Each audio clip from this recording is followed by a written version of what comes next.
Guys, just another update. I thought today I will talk to Martyn from Angel Constructions. He's part of a power team.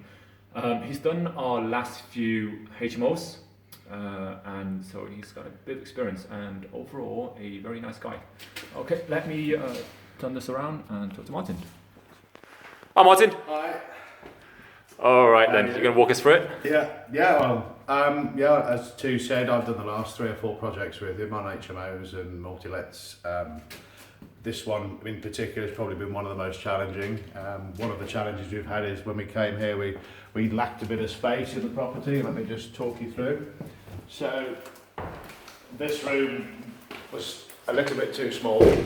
So what we did, we took the bathroom out to increase it to 10 square metres, so the bathroom is now gone. So we had to think outside the box, what can we do, otherwise we'd lose the ability to rent this room. So the bathroom's come out, put a little archway in, made it into a bit of a dressing room, so that was challenge number 1. Secondly, keep walking. What we did is we took the bigger room, room number 4, which is coming out at about 14 square metres, and we installed the shower room in the bedroom. So one of the difficulties we had there is obviously making it soundproof, so we've used double soundboard, double moisture board, put rock wool in there to try and keep that room as quiet as possible. Obviously that's now the only shower for 4 tenants, so hopefully they'll get a good night's sleep.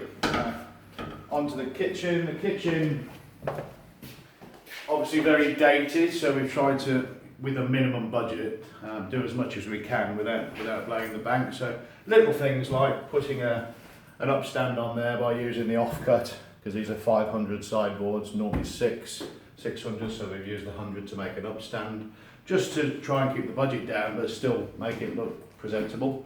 We use hygiene board on the backs, again very simple solution, relatively cheap solution but very effective because of the amount of people who use in the kitchen. It makes them nice and easy to keep clean and wipe down. So that's pretty much what we've done in the kitchen. There is talk of we can change the doors. The carcasses are in good condition, but we'll probably put some end cabinets on there, end units on there, just to make it a bit more modern.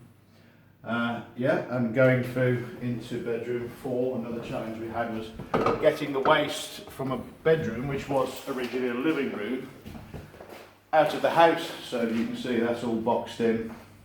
So we've had to go along the wall, out into the corridor, and then send it outside and get into the drain system outside. So again, another difficult thing to do, but it's again thinking outside the box and finding a solution for everything.